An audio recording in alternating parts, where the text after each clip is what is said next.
Thank you everyone for joining in the week 11 of problem solving session. This course is on unsaturated soil mechanics, and today we are going to focus on the suction stress characteristics of soil and the volume change behavior. Okay, so the shrinkage and swelling behavior. And this course is on unsaturated soil, which is instructed by Professor T.V. Bharat from IIT Guwahati, and I am the PMRF teaching assistant, Mr. Satyam Tiwari from IIT Dhanbad. So before we start, let's wait a few minutes for other people to join.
Okay, so now I think we can start.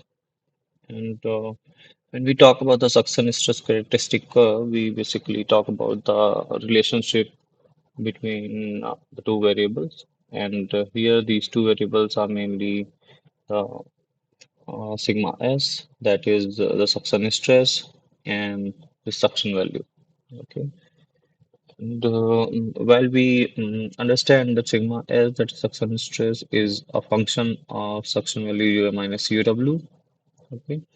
And there are a few correlations which have been provided for the determination of suction stress. Right. So let me just quickly switch to slides. Yes, okay. So Bishop have provided one expression to provide the effective stress, and that is equal to sigma dash is equal to sigma minus the pore air entry, pore air pressure, and this vector stress parameter times U minus UW, the suction value. And it can also be written in the place of xi, we can write at big theta, right? So it is basically the normalized water content value. Okay. And when we solve it further, when we write it further in another form, we can write the sigma s, that is suction stress, is equal to minus s times U minus UW. That is the suction stress. This theta can also be replaced with the degree of saturation value. Okay. So it basically is sigma dash is equal to sigma dash is equal to sigma minus sigma s value, something like that. So sigma s can be written as minus se u minus uw. Okay. So if we provide the value of this, if we write this expression in another form, then sigma dash is equal to sigma minus ua minus se u minus uw. The value of Se is written as S minus SR upon 1 minus SR. Okay. That is also a normalized form, right? And for saturated soil, Se is given as 1 as per Tarjagi. Okay.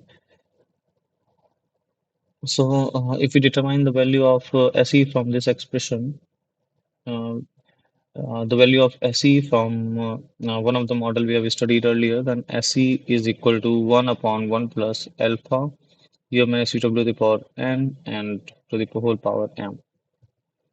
Okay. And now if we provide this value of Se in this expression, then we will get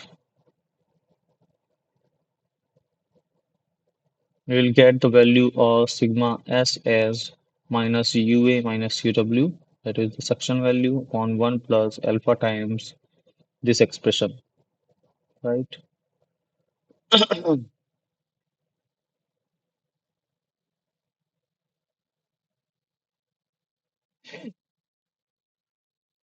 Okay, so that is true, and for the simplification, can also provide you as this value. Okay. And if we write it here again, the sigma s can be replaced with minus se upon alpha, se to the power n upon 1 minus n minus 1 to the power 1 upon n. So sigma s is basically depending on the value of se, right? That the normalized saturation we can say that is S minus R upon 1 minus degree of saturation at residual state SR. The value of S varies from 0 to 1, right? And if we plot the graph, then we'll obtain that if we plot a graph between this normalized saturation value and U minus UW, then we'll get a plot of clay here, and silt is the yellow one, and the sand is this one. This means the suction value are higher in clay and lesser in silt and least in sand. Okay. Corresponding to that, if we plot the graph between this saturation value and the suction stress, then we will obtain this kind of curve, which is provided in this graph. That's going to be the for clay soil. It's going to as the suction value will increase. This saturation value, normalized saturation value, will first remain constant till the entry point, then it will decrease, and then it will almost become zero. And for silts and for sands, it can be understood based on this curve as this that for the silt, as the sigma s will increase, first the s will decrease. Okay. Uh, if we understand it in terms of the saturation, as the saturation value will decrease from, let's say, 1 to 0, the suction stress will first increase, then it will be constant, then it will decrease to 0. Similar is the case of sand.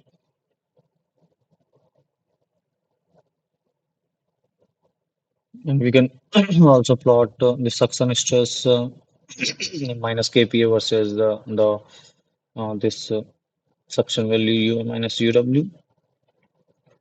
Sorry for that. And that we'll observe that for clays it will go like this. For silty soil it will have a peak, then it will go to the residual value. And for the sandy soil it will first have a peak, quick peak, then it will diminish to almost zero.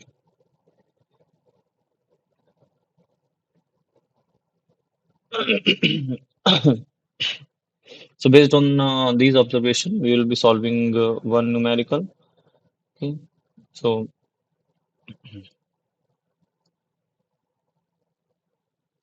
now let's take our time to understand this numerical.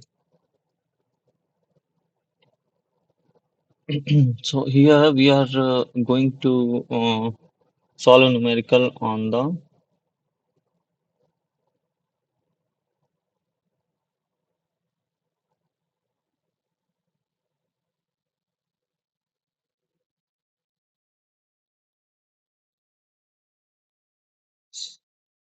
semi-quantitative approach. Okay. So let's say for direct shear test, we can write this tau f is equal to c dash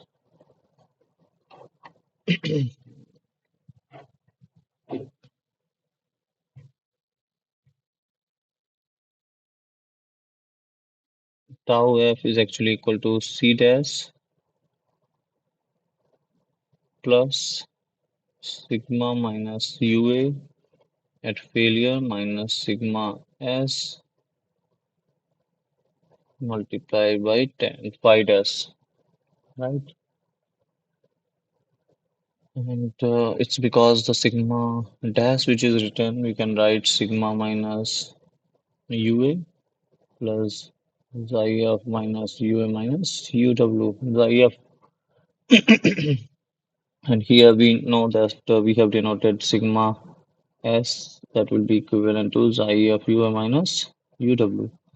From here we can also say that xi of is nothing but sigma S upon UA minus UW.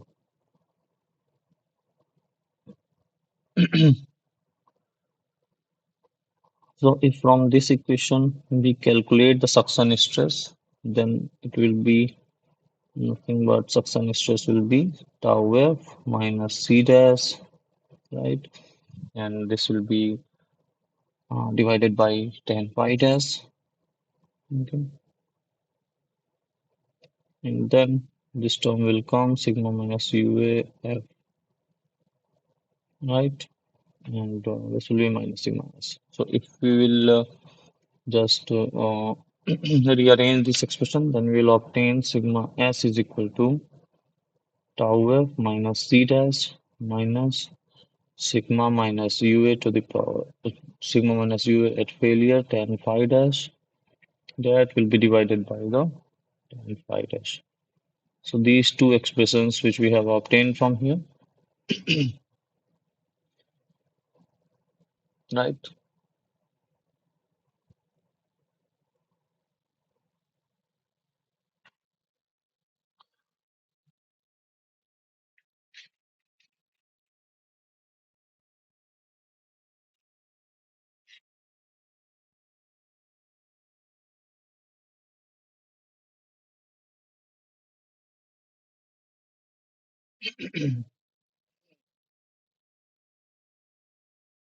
Okay, so now we come to the example.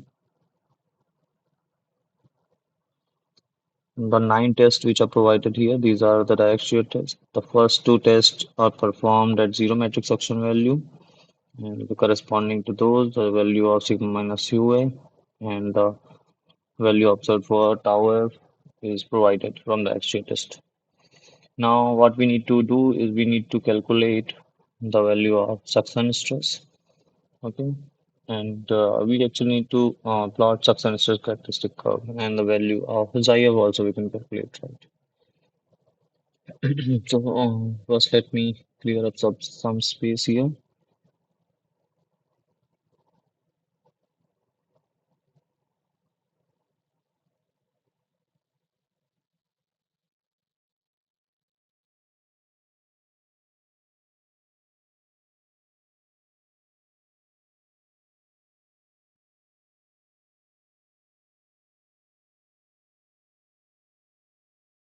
So what are the two expressions which we have obtained? The first one was sigma S is nothing but minus times, I think I missed minus last time, tau F minus C dash minus sigma minus UA tan phi dash, that will be divided by tan phi dash. Apart from that, we have also obtained that the value of xi F is nothing but sigma S upon minus sigma S upon UA minus UW, right? So now let's come to the question that for the first two tests, the suction stress is zero. Corresponding to that, we know as the suction, this metric suction is zero. Therefore, the suction stress will also be zero, right? And the value of xi F will be 1, the maximum value we can provide for the saturated soil. So these two tests are actually provided so that we can determine the shear strain parameters C and phi from the test. Okay. And then we can assume that the C and phi will remain constant overall, and we can determine the value of sigma S and xi F for all the tests, right? So we've also seen this earlier how to do it. So to do that, first we will use the expression tau F is equal to C dash plus sigma minus UA dash tan phi dash, right? And Now, if I write it for the first expression, then we will obtain 294 is equal to C dash plus 300 times 10 phi dash. That will be the first expression. And from the second one, we can write 136 is equals to C dash plus sigma minus UA is 120 10 phi dash. So now we have two expressions. Now we can solve it maybe by subtracting. If we subtract, then we will obtain here 8 158 is equal to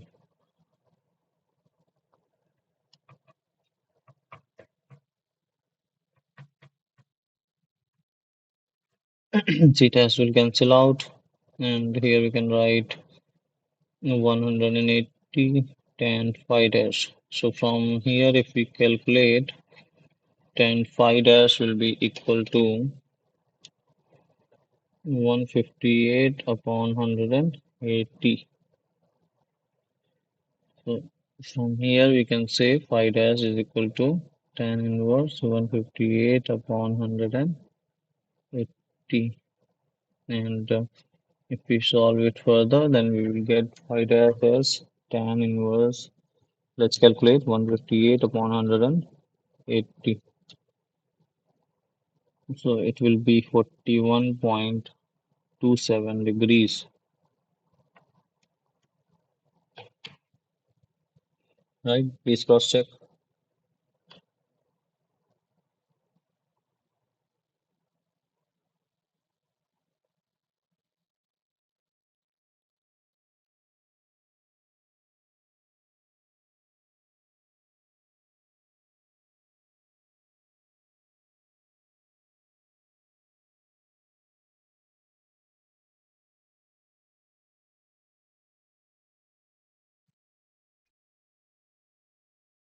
Okay, so I think it is right. And now, if I take any of these two expressions to calculate the value of C dash, then we will obtain 294 is equals to C dash plus 300 tan 41.27 degrees.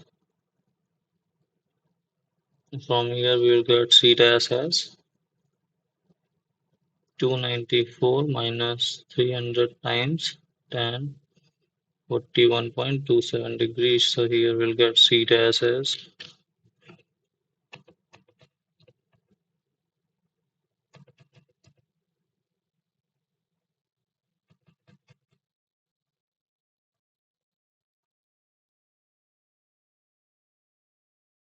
that's going to be 30.72. The unit is kPa.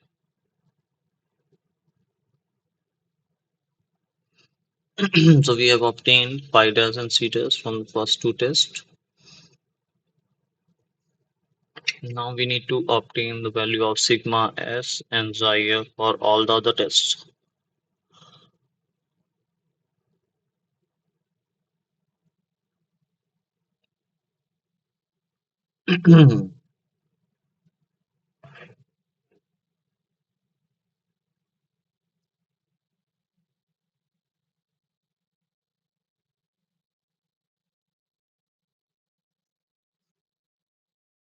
So how we can do that? To determine sigma s, we can use this formulation here.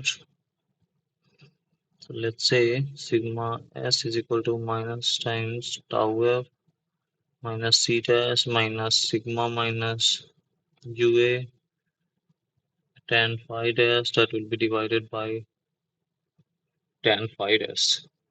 Okay.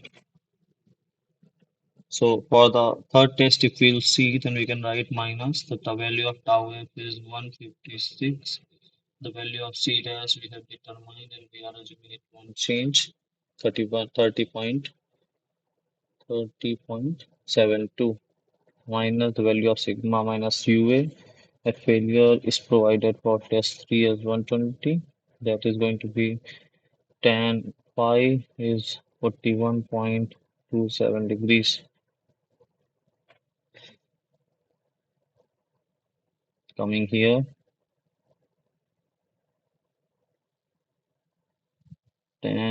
41.27 degrees. Let me rewrite it.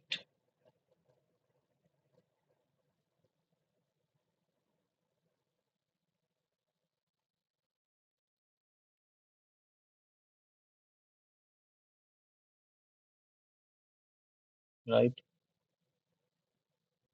So if we calculate it here, we will get minus times in the numerator. We have 156 minus 30.72 minus 120 times tan of 41.27, 19.97, and it will be divided by tan 41.27, 877. So it will result in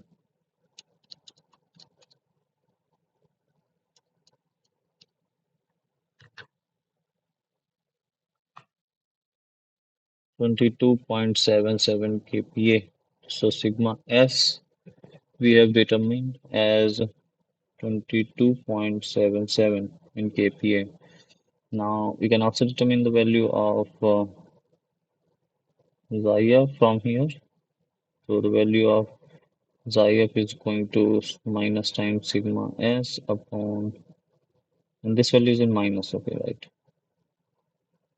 This value is in minus 22 point upon UA minus UW. So sigma S is minus sigma S is going to be 22.77. It will be divided by the suction value here, that's going to be 25. 22.77 divides 25, 0.918, 0.910, 0.911, let's say 0.911. So we have the value of xi up also. Okay, so please cross check if there are any problem in this one.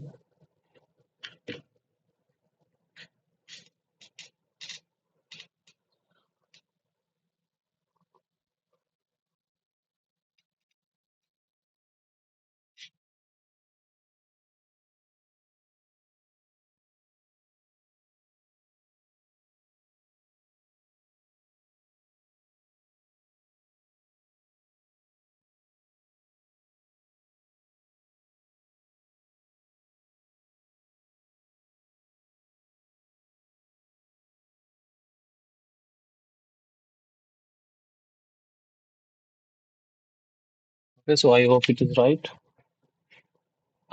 So by doing this exercise, we have obtained the value of sigma S and xi f. Okay. So now we will do the same exercise for all the tests and determine the value of sigma S and xi f. So let me make some space here.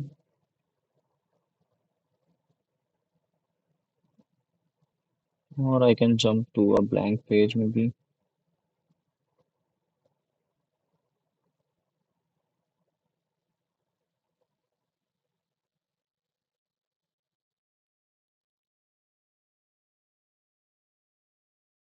Okay, so we have already completed for,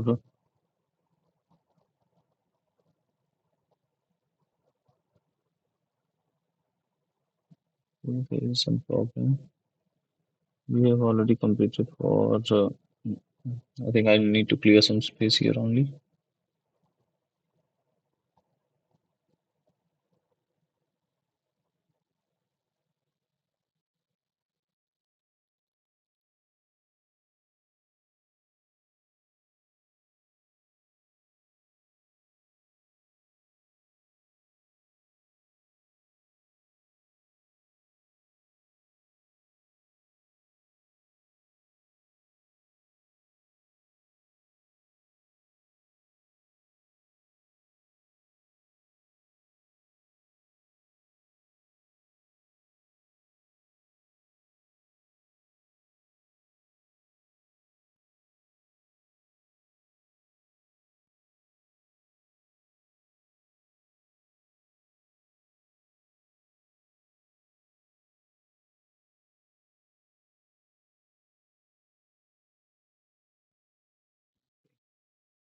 So let me see what values we have obtained earlier.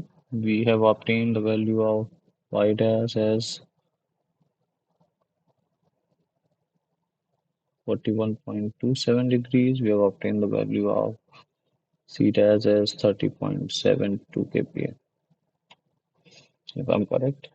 And we have calculated the values of sigma S and xi f for 1, 2, and 3 tests. Now we need to calculate for 4 and other tests. So let's say test 4.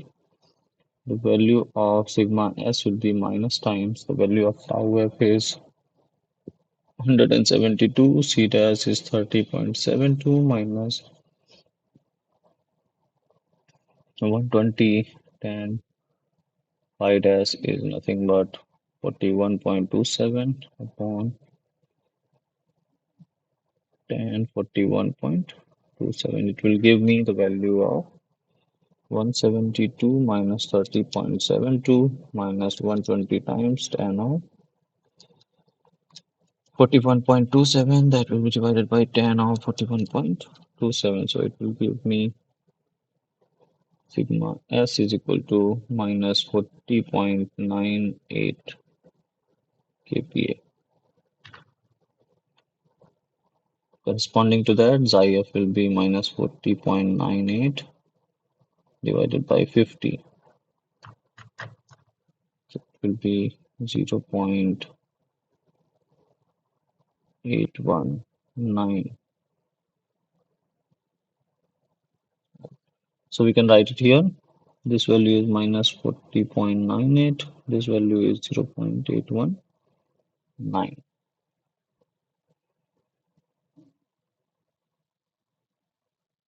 So now I'll request to do it for 5, 6, 7, 8, and 9 as I do it here parallelly. So for test 5, we can write sigma S is equals to minus the value of tau f is going to be 180, and it will be 30.72 minus 120 10 41.27 upon 10 41.27. It will be 180 minus 30.72 minus 120 times 10 41.27, and this will be divided by 10 41.27. So it's going to be minus 50.10 sigma s. The value of xi f will be minus 50.10 minus upon the matrix section value 100. So it's going to be 0.501. So let's write it here. Sigma s is minus 50.10 and this one is 0.501. So we can observe here as the value of sigma s is increasing, the value of xi f is actually decreasing. Let's do that for test number 6. So sigma s will be 185 minus 30.72 minus 120 times tan of 41.27, and it will divide it by tan of 41.27 degrees. So this will give you sigma s as 185 minus 30.2772 minus 120 times tan of 41.27 will be divided by tan of 41.27. So it will be minus times 55.79 kPa. Corresponding to that, xi f will be minus 55.79 upon the value of matrix suction is 200. So it will be 0.279. So I'll write it here. This is minus 55.79. This one is 0.279.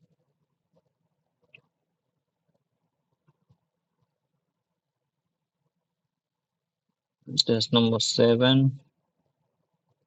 Sigma S is 188 minus 30.72 minus 120 tan 41.27 degrees divides tan 41.27 degrees.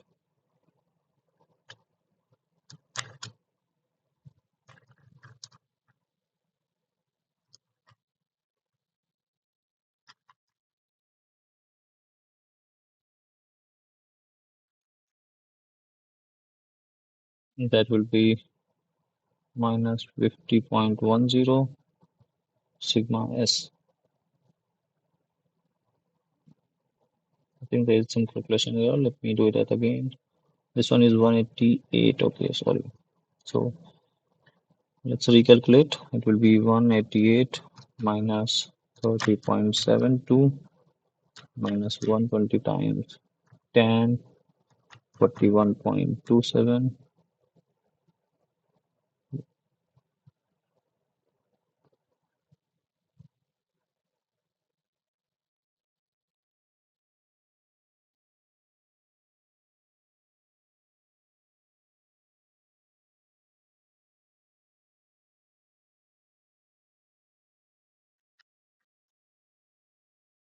It's coming as minus 59.22 kPa corresponding to that. Xi will be minus 59.22 divides 400 in the matrix suction value. So it's going to be 0.148. Let's write it here. Here we'll get minus 59.22. Here we'll get 0.148. So now two tests are remaining. Let's quickly do that for them also. So I'm doing it for this one, okay. And then for the second test, we do that. These values will change. Let's see.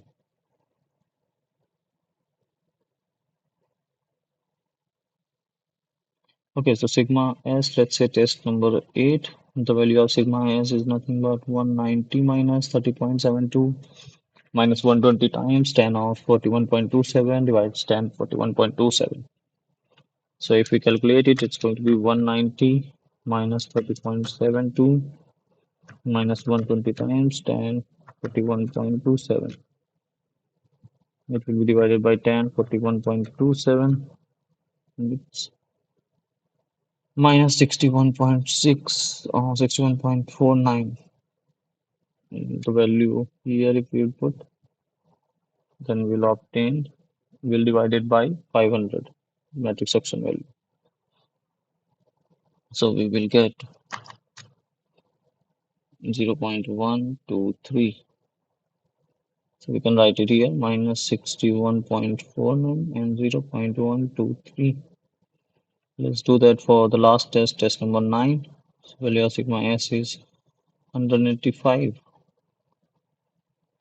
minus 35 and the usual. So we'll solve it. 185 minus 30.72 minus 120 times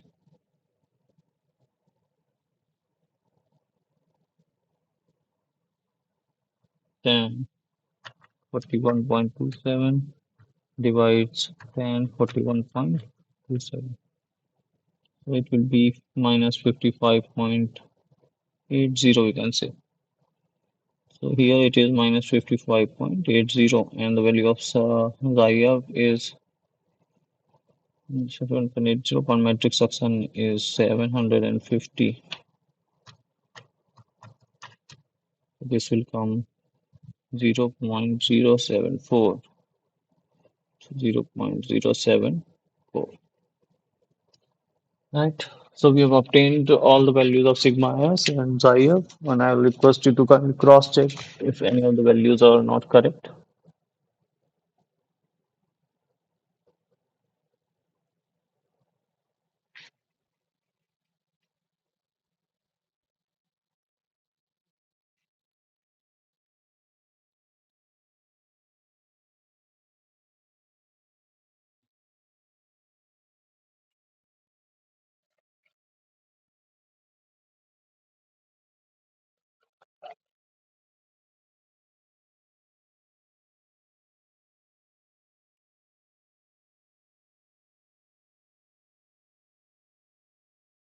Till then, let me make some space so that I can write further.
Okay, so I hope the values are correct.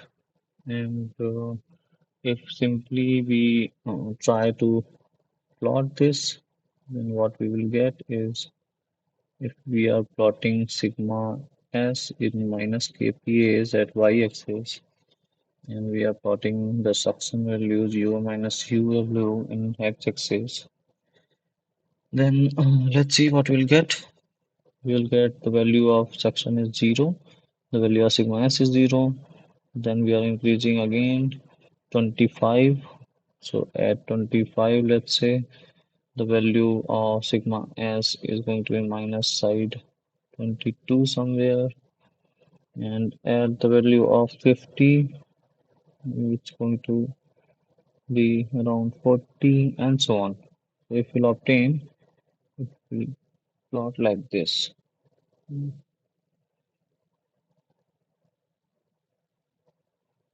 So this is nothing but this SSDC, which we have been discussing, right? And apart from that, if you will plot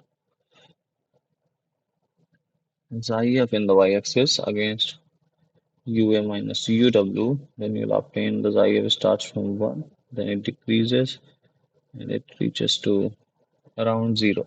Not if not exactly, then around 0. 1074, let's say the last value we calculated.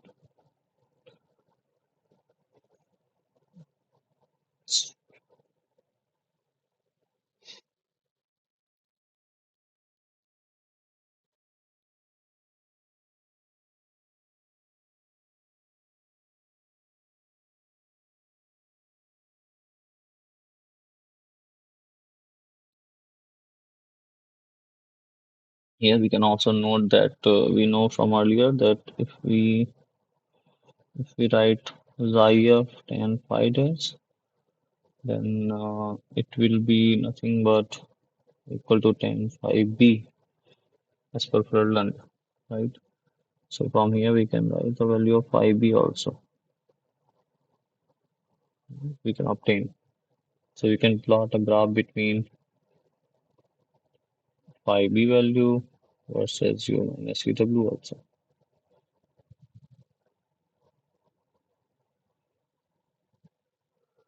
So please have a look at this numerical and do let me know if there are any problems with this one.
Okay, so the last numerical we have been doing, it was on direct shear test.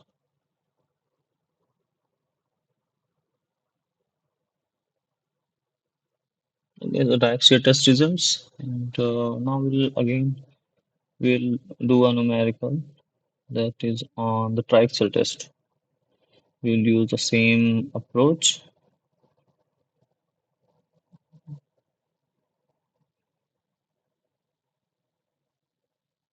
Okay, so we'll use the same approach, and here the values of different tests are provided. The matrix section, the major principal stress, minor principal stress, right? And based on this, we'll calculate the value of suction stress, the xi as well as the phi b. Right? So this is the data from triaxial test, and for triaxial test, we'll write the value of matrix suction as minus times.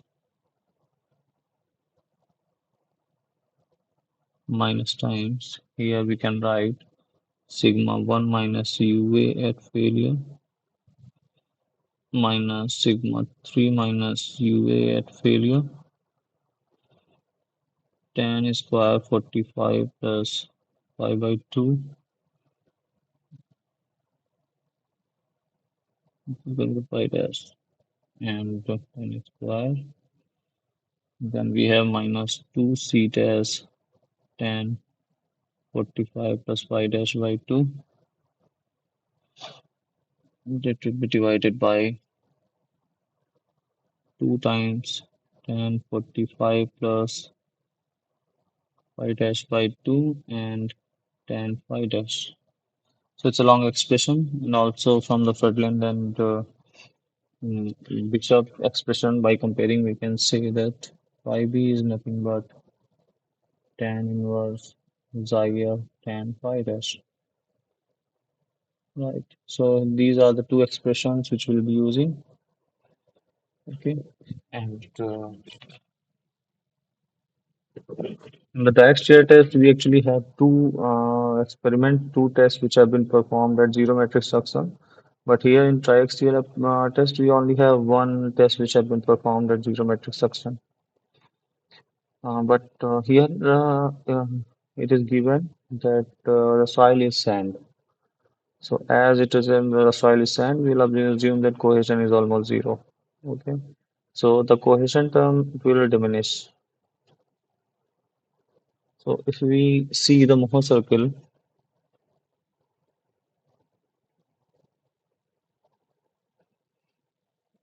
tau versus sigma,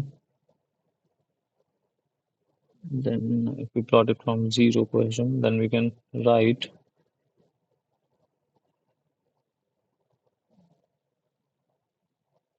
this one is sigma 1 minus UA, this one is sigma 3 minus UA. So this value is going to be sigma 1 minus UA plus sigma 3 minus UA all at failure divided by 2, the average value. And this radius is nothing but sigma 1 minus UA minus sigma 3 minus UA divided by 2, the value of the radius of the circle. And this slope is phi dash. So from here we can write sine phi dash is equals to sigma 1 minus UA at failure minus sigma 3 minus UA at failure, which divides by sigma 1 minus UA at failure plus sigma 3 minus UA at failure. Okay, this we have already studied in our last classes. So if we write for the first test, if we write sigma 1 minus UA, that's going to be 180. Sigma 3 minus UA, that's going to be 50 upon 180 plus 50. Solving it, we will get the value of phi dash. Let's find it out. Sine inverse 180 minus 50 upon 180 plus 50, 34.42, 34.42 degrees. And C we already know is 0.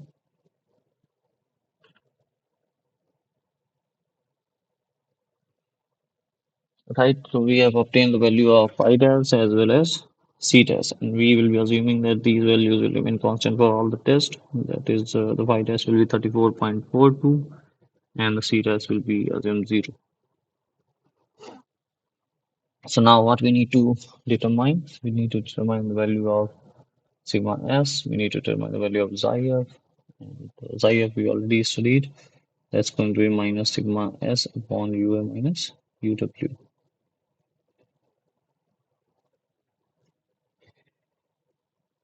So for the first test, we can say as the matrix function is 0, the value of sigma s will be 0. Then the value of this psi f is 1, the maximum value. And if we determine the value of phi b, then it will be tan inverse, the psi f is 1, tan phi dash. So it's nothing but equal to phi dash. So it will be 34.42 degrees. Now let's see for test 2.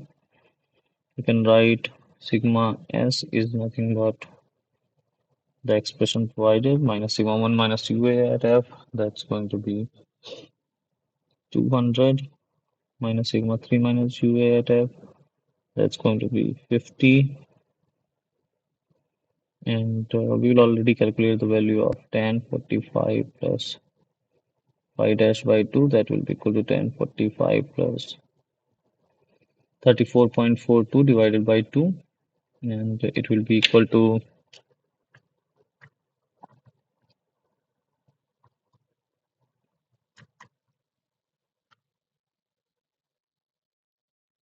1.90, and we can write it directly here, 1.90 square, and the c terms will diminish, and we'll divide it by 2 times 1.90 into tan 34.42 degrees. So let's solve it. 200 minus 50 into 1.9 square. This will be divided by 2 times. So in the numerator, it's 200 minus 50 into 1.9 square.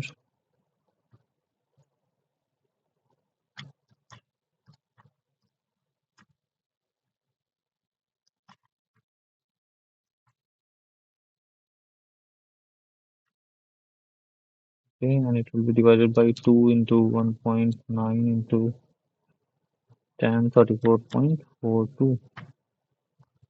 So it will come at 7 point minus 7.48 kPa. Corresponding to this, if we apply xi f, then it's going to be minus 7.48 divided by ua minus uw is 10. So it will be 0.748, 0.748. And corresponding to this, if we obtain the value of phi b, so it will be tan inverse xi f 0.748 into tan 34.42 degrees. So how much it will come? Tan inverse 0.748 multiply tan of 34.42 degrees. So it will be 27.82. So we have obtained sigma s as minus 7.48. We have obtained xi f as 0.748. We have obtained phi b as 27.82.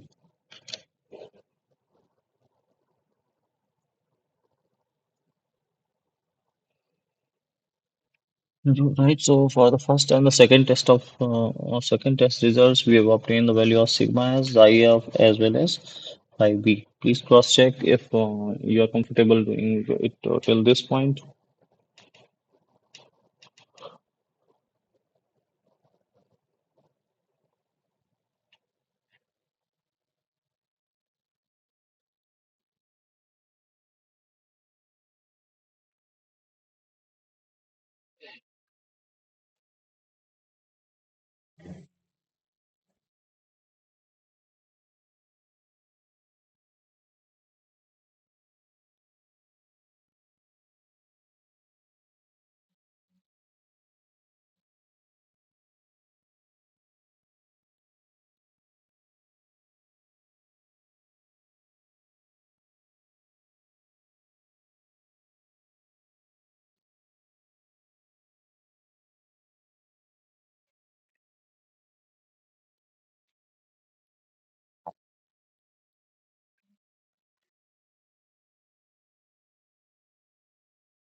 So I hope you might have cross-checked all the results and till the test 2, it will be almost the same.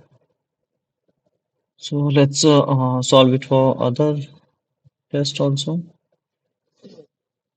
Let's see test number 3 we can solve. Then for the test 3, if you'll observe, then the values are given as UA minus UW is 25, sigma 1 minus UA 220, and sigma 3 minus UA is 50. And we have already obtained the value of phi dash. Phi dash is 34.42 degrees, and the value of C dash is assumed as 0. So let's say sigma S, if we'll write, it will again come as sigma 1 minus UA 220 minus sigma 3 minus UA is going to be 50, and here is tan 45 plus phi dash phi 2. So let's write tan square 45 plus 34.42 divided by 2, and in the denominator we will have 2 times this tan 45 plus 34.42 divided by 2 and tan 34.42. Let's solve this and see how much we are getting. 220 minus 50 into tan 45 plus 5 by 2 the square. And let's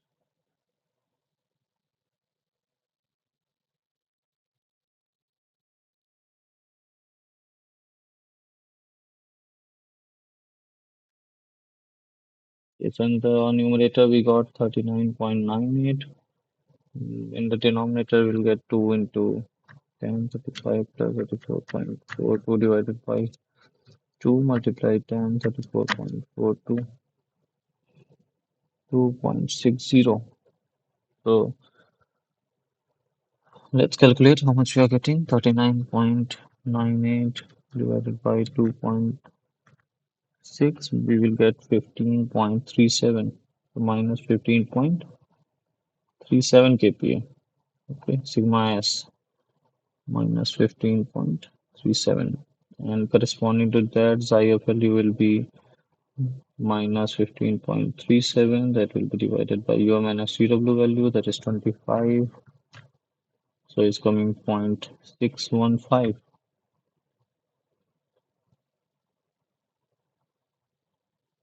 Again the value of phi b will calculate, that's going to be tan inverse 0.615 tan 34.42 degrees, so it will be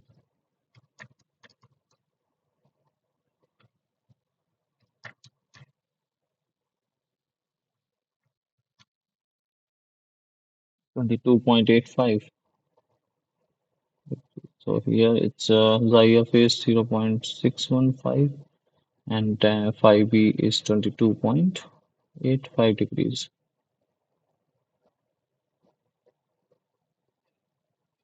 Good. So let's do that quickly for test number 4.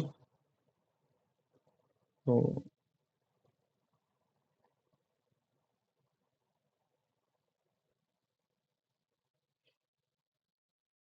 for test number 4, if we'll do that, then we'll obtain that sigma s is equal to 230 minus 50 times tan square 45 plus 34.42 by 2 upon 2 times tan 45 plus 34.42 by 2 multiply tan for, okay, let me raise this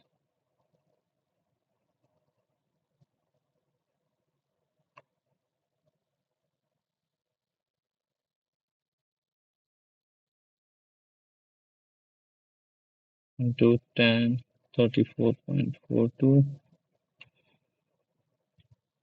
It's going to be 230 minus 50 multiply tan 45 plus 34.42 divided by 2 square. So in the numerator, it's going to be 49.98 divided by 2 into 10, 45 plus 34.42 by 2 into 10, 34.42, 2.60. So it will result in 49.98 upon answer. That's going to be 19.22 kPa. So sigma A value is minus 19.22, and then the value of xi f will be minus 19.22 divided by U minus CW is going to be 50. So it's going to be 0.384. And the value of phi b, if we'll calculate tan inverse 0.384, tan 34.42 degrees. So it will result in,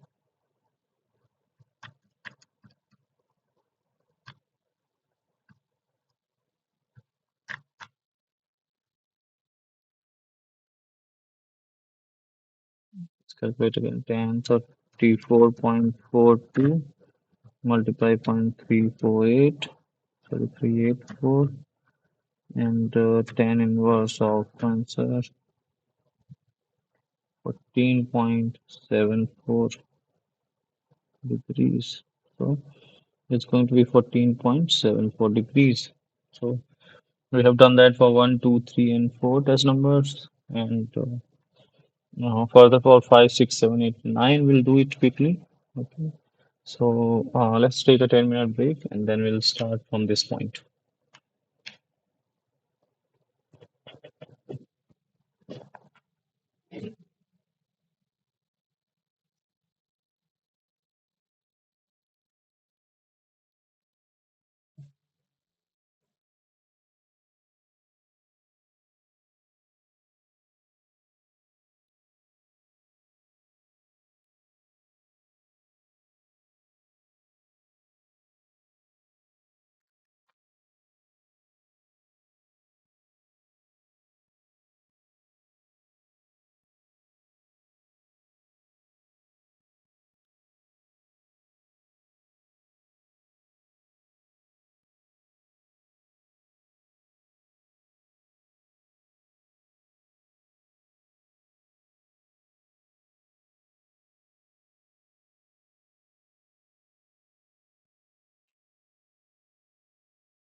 Okay, so I hope you have calculated it till this point. And, then we can move on further and do it for one or two more tests just to see what are the results.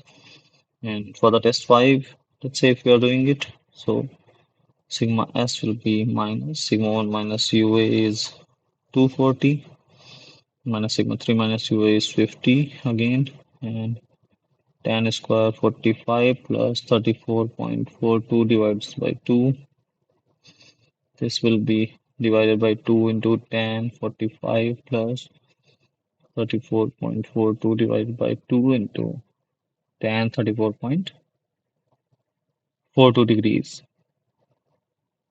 Moving further, if we calculate this, then we'll get 240 minus 50 into tan 45 plus 34.42 divided by 2. Let's square it, and it will come as 59.98, and denominator we will have 2 into tan 45 plus 34.42 divided by 2 multiply tan 34.42. That's going to be 2.6, and if we calculate it will be 59.98 an answer, so minus 23.07 kPa, right? Corresponding to that, the IF value will be minus 23.07 divided by the suction value, that is 100. So it's going to be 0.231 or 2307 if we say. The value of phi b will be tan inverse 0.2307 into tan 34.42. So it is coming tan 34.42 multiply 0.2307 tan inverse, it's going to be 8.98 degrees. So we can write it here. The value of sigma s is minus 23.07. The value of xif is 0.2307, and it is 8.98 degrees. Test number 6, if we do it,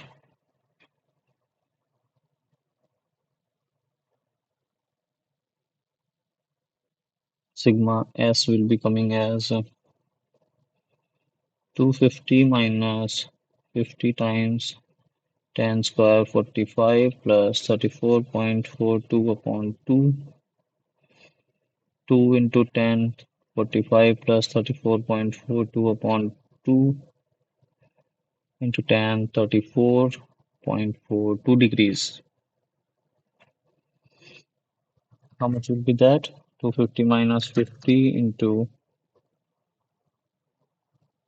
tan 45 plus 34.42 divided by 2 to the square minus 69.98 upon 2 into tan 45 plus 34.42 divided by 2 into tan 34.42, it's going to be 2.6. So 69.98 divides 2.6 is 26.79. So for the test 6, it is coming minus 26.79. Further, it has increased, and the IF value will be coming minus 26.79 divided by UA minus UW. It's going to be 0.133. Now we can write 0.134, and phi b value will be equal to tan inverse 0.134 into tan of 34.42. So tan of 34.42 multiplied with 0.134, tan inverse of answer is 5.25 degrees. So it is coming 5.25 degrees. So similarly, if you people can do it for test 7, 8, and 9, let me know how much you're getting.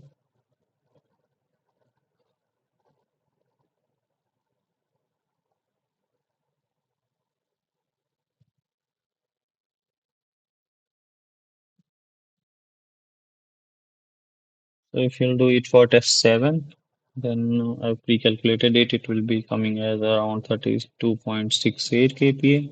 Sigma S, the value of Xi will be 0.0818. The value of pi b will be 3.208. And for the test 8, you will have sigma S as 38.45 and the XIF value as 0.077, pi b as 3.02 degrees, and further 46.14, 0.0676 and 2.65 degrees, right? Please cross check.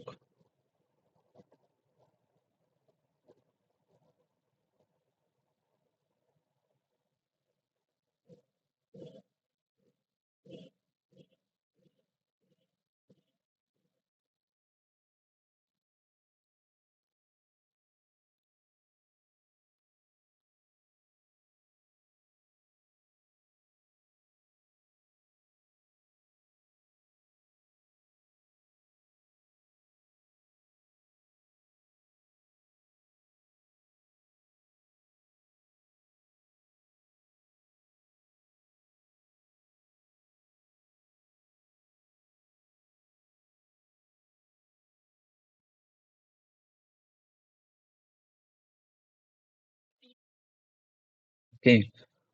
So further, if we'll observe that if we plot the first first curve between sigma s, that is in minus times minus kPa, negative values, and u minus uw in kPa, okay, then we'll obtain that as u minus uw is increasing from 0 to 10, 25, 50, etc., the value of sigma s is increasing in the negative side.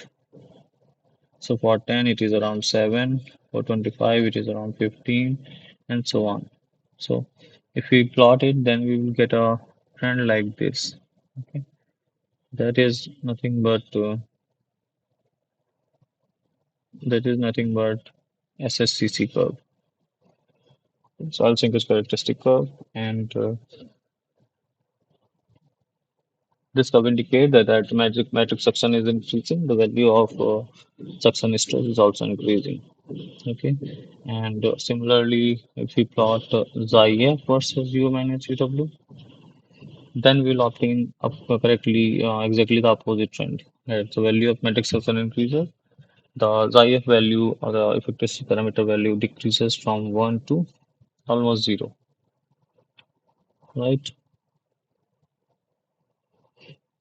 So from here also you can see as the sigma s is increasing or the UA minus uw is increasing, the xi f is decreasing. And again, the third term which we have calculated, that is pi b, if we plot it against the matrix suction value u minus uw, then we will obtain it follows the same trend as of xi f. So it will start from the value of phi dash and it will proceed further to a value that will be nearly zero. That is in the case of completely unsaturation when the u minus uw will be too high. Here we can see. So this parameter is from Friedland's equation. This parameter is from Bishop's equation. Okay, and this is provided by Lu and Likos. Fine. I hope these two numericals are clear to you. Then those are the semi-quantitative approaches we have studied. Okay, those based on the Bishop's then Fredland parameter, Fredland equations, etc. Then we also have quantitative approaches, okay, where we defined this SC in terms of U minus UW, okay, as we have seen earlier, okay, and uh, and if we don't have any external listed during SWCC determination, then the value of sigma dash will be equal to negative times sigma dash sigma S. And if we summarize the shear strength models we have studied, then first we studied the Coulomb that equates that tau is equal to C plus sigma tan phi. And if cohesion is not there, then tau is equal to sigma tan phi. Okay. So in the Coulomb we have a tau mainly on the sand, so it's tau is equal to sigma tan phi, right? Then we moved on to Terzaghi. So in the Terzaghi we studied the tau at failure is equal to the cohesion intercept which is there in the homological diagram, and sigma dash tan phi dash here. Okay, so C dash and phi dash are the material properties or the shear strength parameters, right? And then these two equations are for the saturated conditions. Then the bishop came into picture. The bishop proposed that the tau f will be equal to C dash plus sigma minus UA when the pore air pressure comes into picture, and a vector stress parameter times UA minus UW, the suction value. So this phi is said to be remain the constant.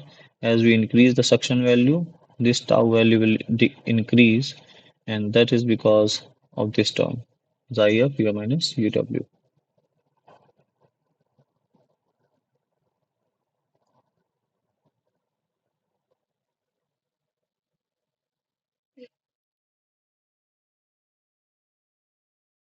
So from the Bishop's equation, which we have seen, based on this, if we can we can observe that for the direct shear test, we can have an expression to determine the xi of. And from the triaxial test also, we can have an expression to determine this effective stress parameter. So this effective stress parameter can be determined from both the diaxial as well as the triaxial test operators. That should be the suction controlled.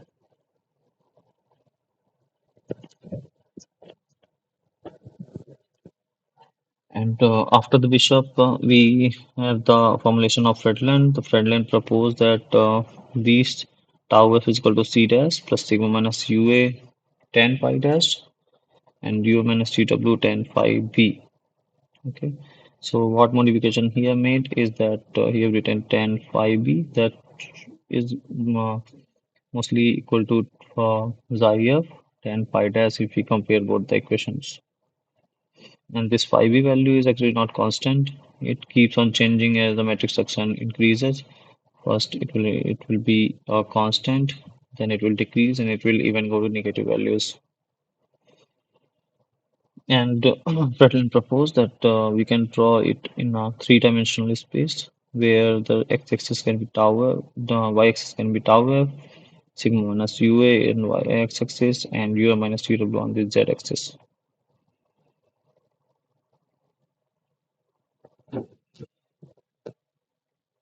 Further, Lou and Likos, he proposed that sigma dash is equal to sigma minus UA and SC times UA minus UW. For that, he used the Van Genschen equation from 1980 and given the expression for sigma s or suction stress for direct shear as well as a triaxial test. So based on the direct shear and triaxial test, we can determine the suction stresses. Okay, in a suction controlled triaxial test based on these expressions given by Lou and Likos. Right.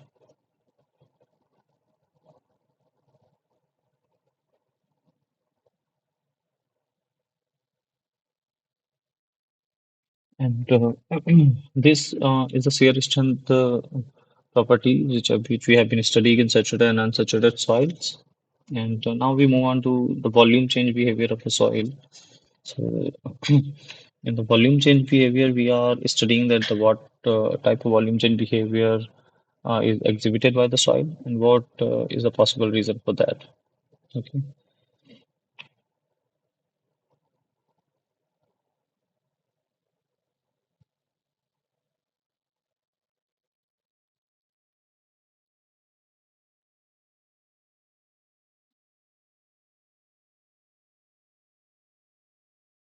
So if we see in the process of the drying, if we start from this particular water content mainly at mostly at saturation, and we plot the volume versus water content, then we'll observe that as the drying will take place, the water content will decrease, and similar with the decrease in the water content, the value of suction will also will increase, and that's why the volume will decrease to a particular extent. And after it reaches a particular residual state, after that the volume will not decrease any further. Right. So based on this also, this synchronous shelling behavior we can obtain from suction controlled odometer test. Okay, where a odometer apparatus is there, the sample is kept inside the odometer, and the suction is controlled here and using the PEX solution. Okay. And this mainly is the osmotic suction, right? Osmotically controlled test, we can say.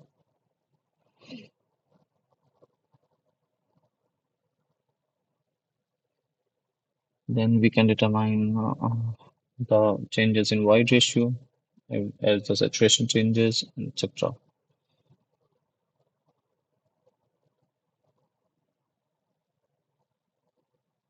So here, volume change of the soil can be determined as the time change goes on. The specific volume, which is defined as nothing but 1 plus E, okay, or we can write 1 plus E is volume of void upon volume of solid. So it will be volume of void plus volume of solid upon volume of solid. That's going to be total volume upon volume of solid. So specific volume, if you'll see, the volume of solid will remain the same, but the total volume will change. That's why it will be a more appropriate representation of the change in the volume. So if we plot specific volume versus time, then we'll see at different suction values, it will decrease at different rates, the specific volume. And for the drying cycle and the wetting cycle, the path will be different. Okay. That is mostly the hysteresis, right? So in the consolidation test, suction control consolidation test, if we'll see as we put a seating load, and at that point, if the water content is increased, right? So this void ratio will be increasing. Then as we change the load, right, it will reach here, right? And then again, further is the volume will increase, right? So this shrinkage and swelling behavior is obtained, and after a certain point of loading, it will reach at a position where this line is actually the line for the saturated condition. So water content will always try to reach to saturation, and then will reach at this point where this collapse will start. So we'll see two phenomena, swelling as well as collapse phenomena in shrinkage and suction control oirometer test. So these are the expressions given by Gilpoli. We have studied in the theoretical class. Okay.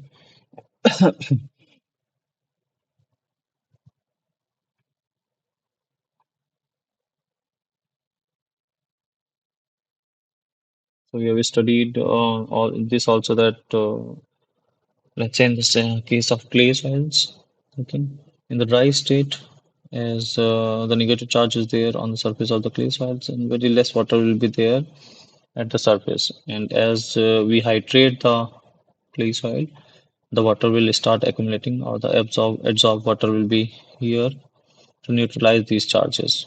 And as the water content increases, this will form a thin layer around the surface of the clay particles, right? And because of this, the two clay particle will now be apart, and this will exhibit the swelling behavior. Right? So in the clays, we can understand the swelling behavior by using this theory. To determine the swelling behavior, we basically perform the free swell test or the equilibrium sediment volume test. Okay, in which a clay water suspension is kept for a certain amount of time. That is a large amount of time when it will come to an equilibrium. And then we measure the volume of the water in which the sediment is still left, and water excluding the clean volume of the water.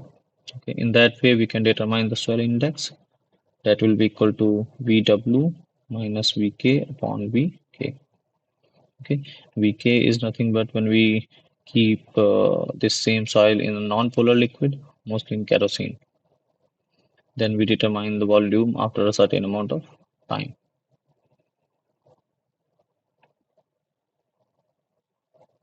So these are the shrinkage and swelling behavior characteristics we have studied in the theoretical class also. And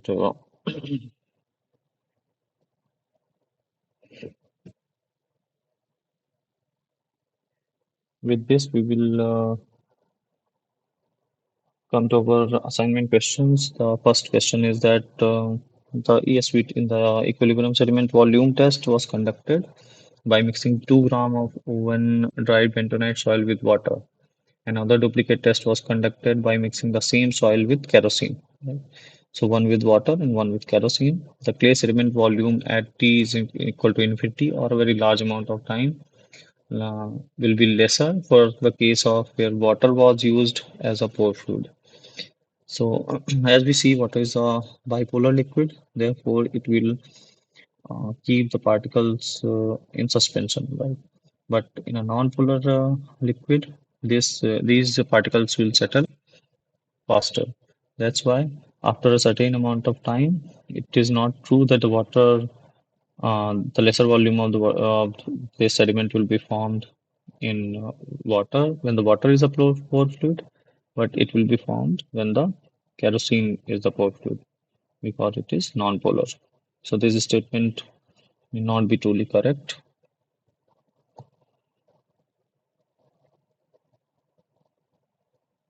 right? So I hope it is clear till now.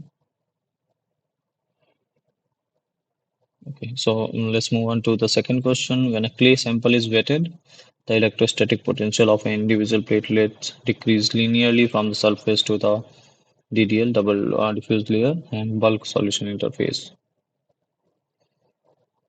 So if you see this plot here, so this electrostatic potential that is denoted by phi, let's say, it does not decrease linearly, but it decreases in a non-linear manner. Okay. Therefore, this statement is not fully correct that it decreases linearly from the surface of the DDL to the bulk solution interface. It actually decreases non-linearly. Third question says that in the rate of cell potential plot, primary swelling is due to the formation of diffuse double layer around the clay particle. It is true that in the cell potential plot, the primary swelling which is there, that is basically because of the diffuse double layer around the clay particle which is formed, and it keeps the two clay particles apart. Okay, so this statement is true.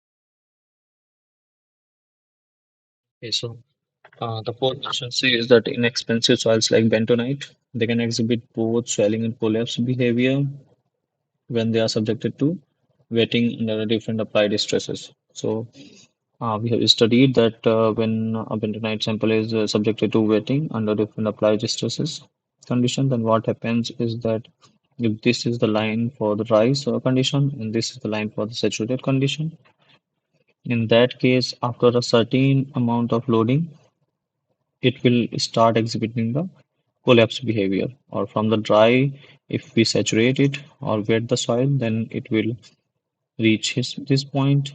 Okay, then the it means that the void ratio is decreasing.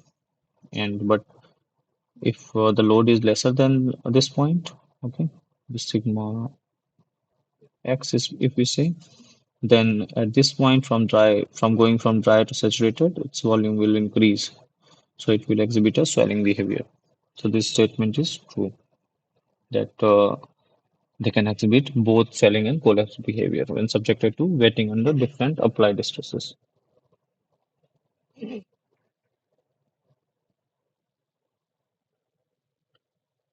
Another question says that in suction controlled oedometer test, with increase in suction, the specific volume with time increases. So the specific volume which we have seen is nothing but total volume upon volume of solid. And in the suction controlled oedometer test, as we increase the suction, okay, as we increase the suction over time, this specific volume actually decreases. Okay, so if there is if we go if we increase the suction value for a particular test, then as the time will go on, this specific volume will decrease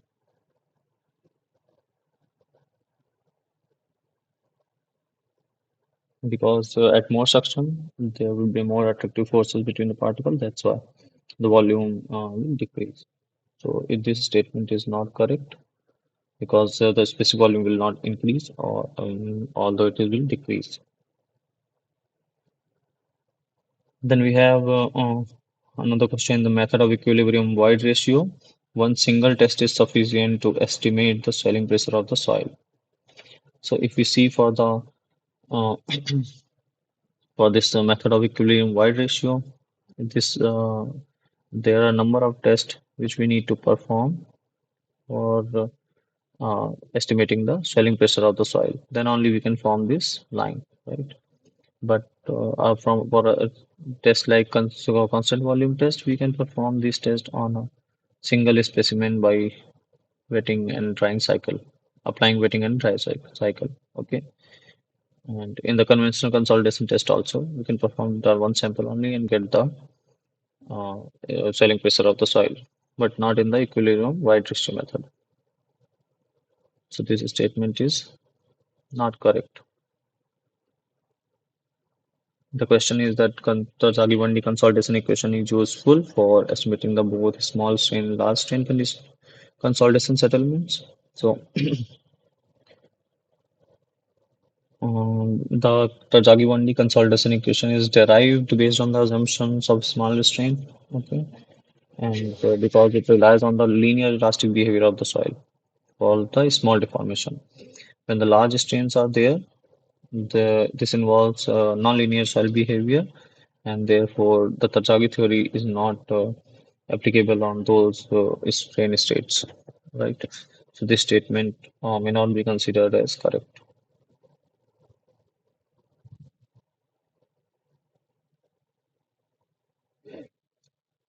So can we understand the suction stress characteristic curve using the changes in SWCC regime? So it is quite true.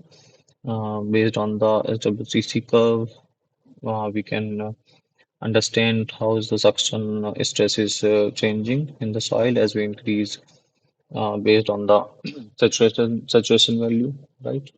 So this statement can be considered as correct.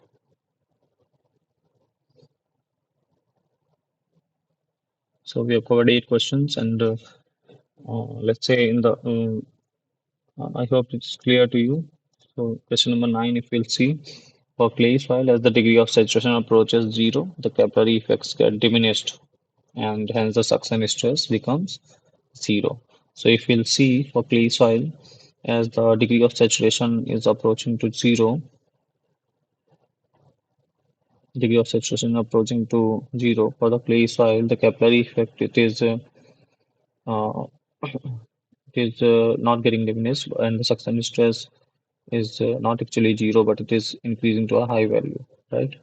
So this statement is false. At the capillary effect, when the degree of saturation approaches to zero, the suction stress will not become zero, right? So last question says the SSCC can also be established using shear strain data from suction control direct shear test and the suction control triaxial test. So, as we have seen from this derivation of Lou and Leakos that if we perform direct shear or a triaxial test, then based on its data of the stresses, okay, we can determine the value of suction stress, right? So it is possible to determine. So this statement is true that we can determine the suction stress characteristic curve that is between sigma s and let's say um and SUW based on the data of direct shear as well as the triaxial test.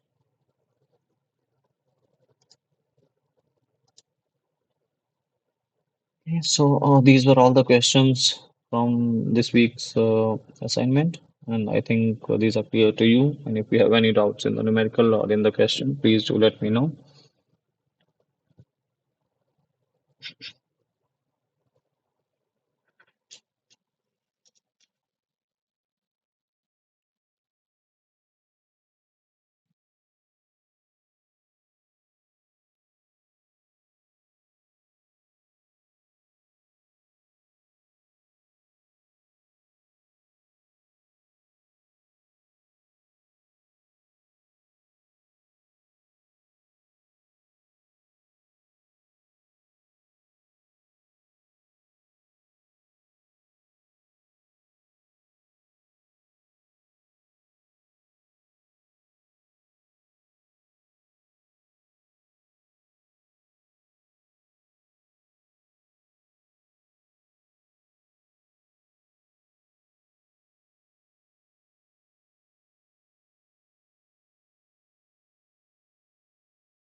Okay, so thank you everyone for joining. If you later on come to have any question, please do ask me in the next class. Okay, or you can also drop me an email. Okay, thank you very much for joining. I'll be closing the session now. Thank you.